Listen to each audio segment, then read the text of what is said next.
नमस्कार दोस्तों, कैसे हैं आप लोग? उम्मीद करते हैं कि स्वस्थ होंगे, मस्त होंगे और अपने तैयारियों के प्रति सीरियस होकर के लगे होंगे।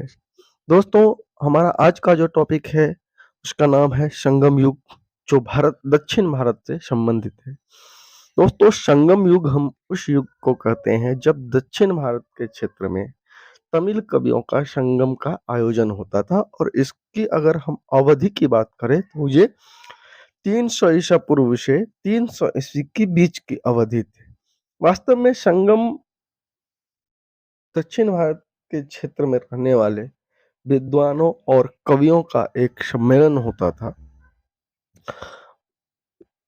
जिसे संगम के नाम से जाना जाता था। और ये संगम का आयोजन जो होता था वो उस क्षेत्र के प्रमुखों या राजाओं के संरक्षण में ही आयोजित करवाया जाता था।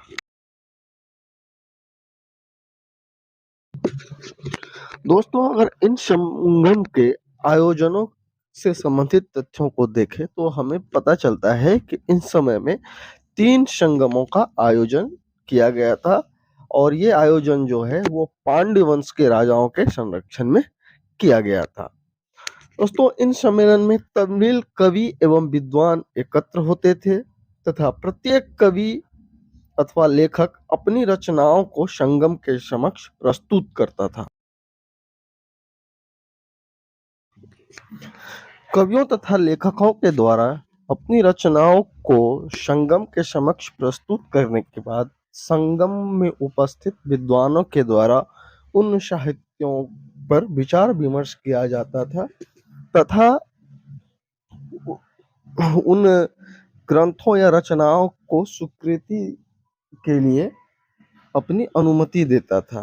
दोस्तों, संगम के स्वीकृति के बाद ही किसी रचना का प्रकाशन संभव था। अगर संगम के दौरान किसी रचनाओं को अस्वीकृत कर दिया जाता था तो वो प्रकाशित नहीं हो पाता था। दोस्तों, इन संगमों या सम्मेलनों में संकलित की गई साहित्य को ही संगम साहित्य की संज्ञा प्रदान की गई है। दोस्तों, संगम साहित्य जो है वो मुख्य रूप से तमिल भाषा में लिखा गया था। दोस्तों, संगम युग या संगम के दौरान प्रमुख रचनाओं की अगर हम बात करें तो इसमें तोलकपियम, एत्तुतौके इत्यादि ग्रंथ तथा शिलप्पादिकारम, मणिमेखलाई और जीवक चिंतामणि जैसे महाकाव्य शामिल हैं। दोस्तों, अगर हम तोलकपियम के बारे में बात करें तो तोलकपियम के लेखक जो हैं वो तोलक्कापियर है और यह द्वितीय संगम का उपलब्ध एकमात्र प्राचीनतम ग्रंथ है और तोलकपियम का संबंध व्याकरण से है। यह एक तमिल व्याकरण है। दोस्तों, जब द्वितीय संगम का आयोजन किया गया था तो उस दौरान कई सारे साहित्यों को जो है वो संकलित किया गया था, परंतु उन सभी साहित्यों में से अधिकतर साहित्य जो है वो नष्ट हो गया। केवल तोलकपियम ही उस सम्मेलन के दौरान संकलित किए गए साहित्य में वर्तमान समय में उपलब्ध है। जिसका संबंध किससे है? तो उसका संबंध तमिल व्याकरण से है। दोस्तों, तोलकपियम के बाद अगर हम तमिल साहित्य शिलप्पादिकारम की और मणिमेखलाई की बात करें तो शिलापदिकारम के जो लेखक थे उनका नाम था इलांगो आदिगल और मणिमेखलाई के जो लेखक थे उनका नाम था सितलय सतनार। ठीक है। और ये दोनों जो थे वो तमिल महाकाव्य थे। जैसे अगर हिंदी साहित्य या हिंदू साहित्य की बात करें तो उसमें रामायण और महाभारत को महाकाव्य की संज्ञा दी गई है। इसी तरह अगर हम दक्षिण भारतीय साहित्य की बात करें तो उसमें शिलप्पादिकारम कारम और मणिमेखलाई को जो है वो महाकाव्य का दर्जा दिया गया है। और दोस्तों, और इन महाकाव्यों के द्वारा हमें तत्कालीन संगम समाज और राजनीतिक के विषय में अच्छी जानकारी प्राप्त होती है। यानी कि दोस्तों, उस समय के जो दक्षिण भारत के समाज थे और वहाँ की जो राजनीतिक व्यवस्था थी उसके बारे में जानकारी हमें इन दो महाकाव्यों शिलप्पादिकारम और मणिमेखले से मिलती है। और दोस्तों एग्जाम में क्वेश्चन भी तोलकपियम, शिलापदिकारम और मणिमेखले से ही संबंधित पूछा जाता है, तो इन तीनों को आप लोग ध्यान में रखेंगे।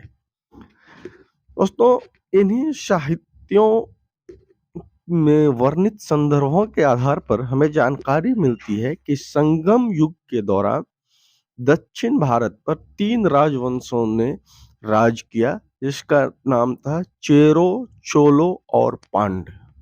ठीक है दोस्तों, तो आगे हम लोग इन तीनों राजवंशों के बारे में एक-एक करके पढ़ेंगे। उससे पहले हम लोग थोड़ा मैप पर इन तीनों राजवंशों के उन क्षेत्रों के बारे में देखने का प्रयास करते हैं जहां पर इन लोगों ने अपना शासन स्थापित किया था और शासन किया था।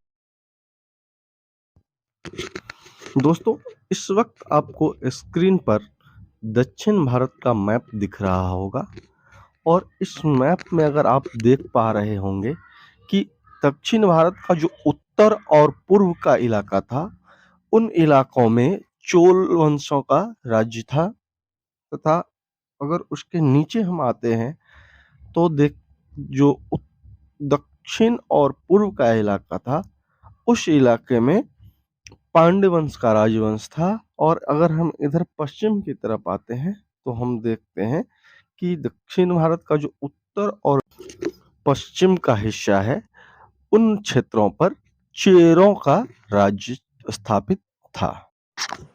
तो चलिए दोस्तों अब हम एक एक करके उन तीनों राजवंशों से संबंधित महत्वपूर्ण तथ्यों को देखते हैं।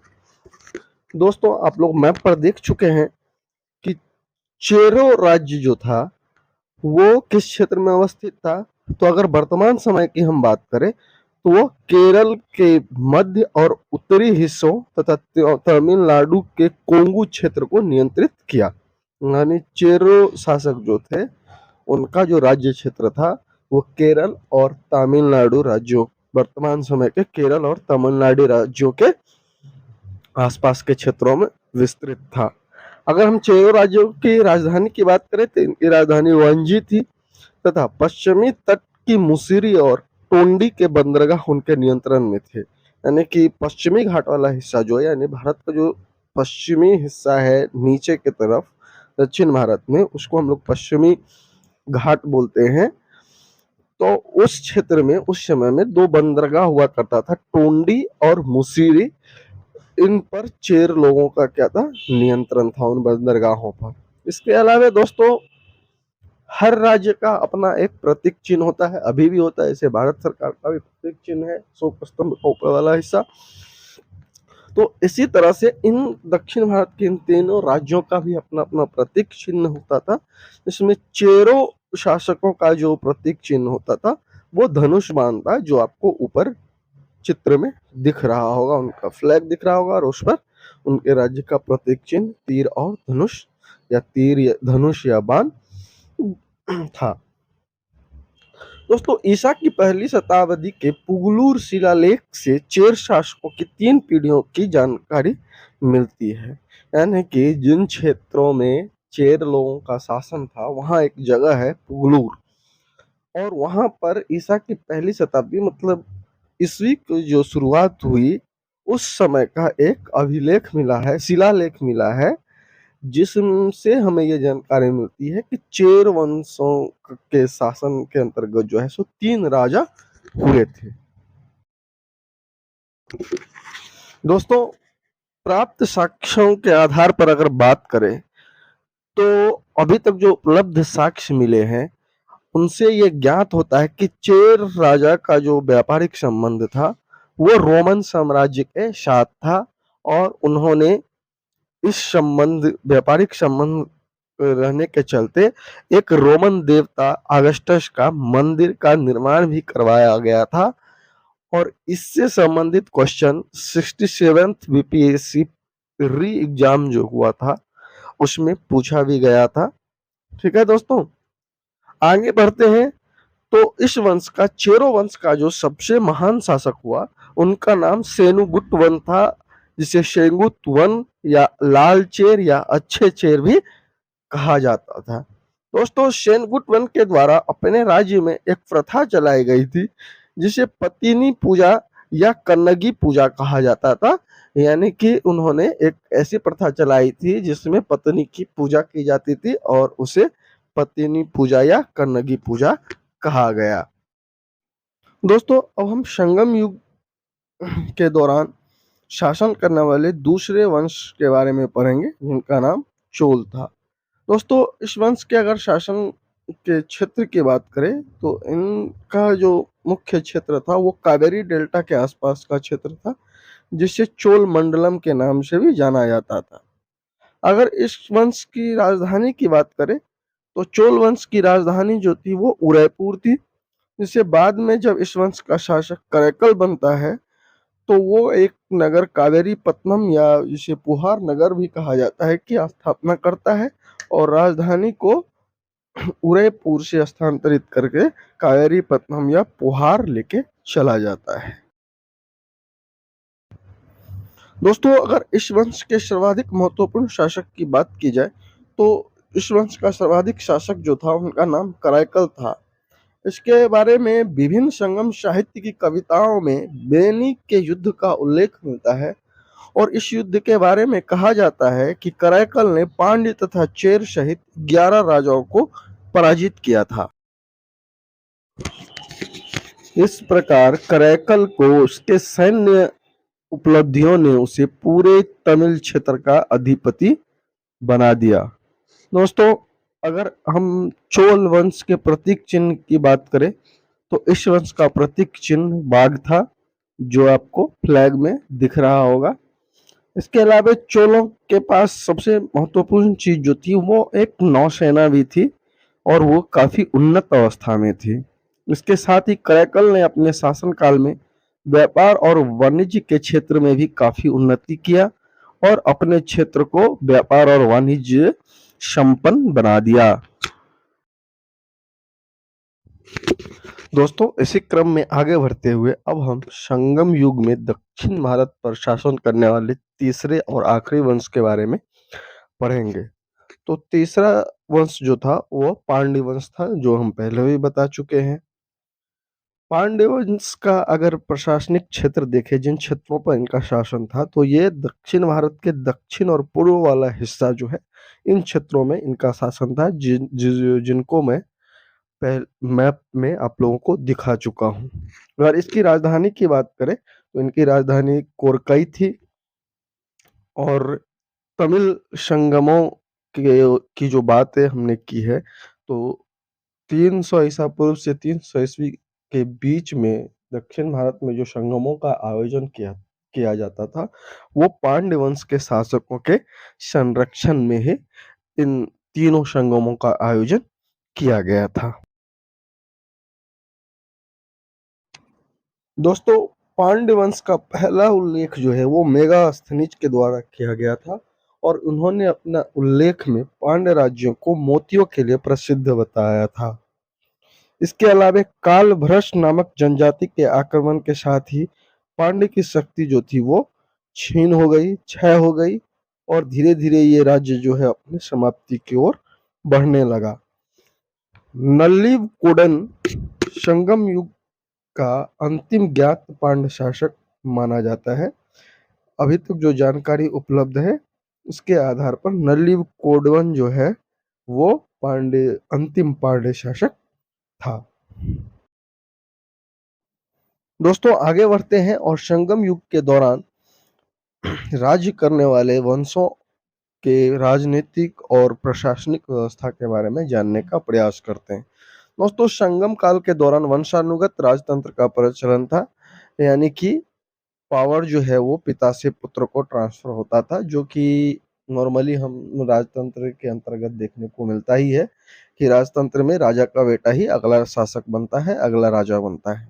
दोस्तों संगम युग के प्रत्येक राजवंश के पास शाही प्रतीक था, जैसे चोलों के लिए बाघ, पांड्यों के लिए मछली और चेरों के लिए धनुष, जिसकी चर्चा हम पीछे भी कर चुके हैं।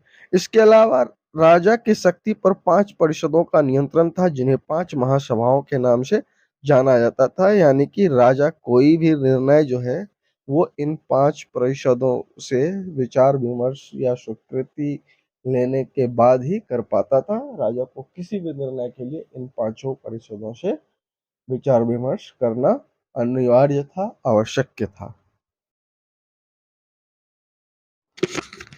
दोस्तों, ये जो 5 परिषद या 5 महासभाएं थी, इसमें शामिल जो अधिकारी थे उन्हें मंत्री, जिसे तमिल में अमेचार, पुरोहित जिसे पुरोहितार, दूत जिसे दूतार, सेनापति जिसे सेनापतियार और गुप्तचर जिसे ओर्रार कहा जाता था, शामिल थे।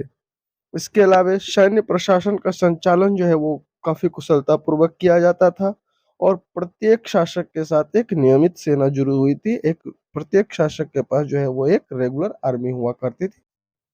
दोस्तों, इस समय में राज्य की आय का जो मुख्य स्रोत था वो भूमि राजस्व था, जबकि विदेशी व्यापार पर सीमा शुल्क भी लगाया जाता था। तो दोस्तों, इस प्रकार हमारा संगम युग से संबंधित टॉपिक समाप्त होता है। उम्मीद करते हैं आप लोगों को वीडियो अच्छा लगा होगा, और वीडियो अच्छा लगा है तो चैनल को सब्सक्राइब करें, वीडियो को लाइक करें। धन्यवाद।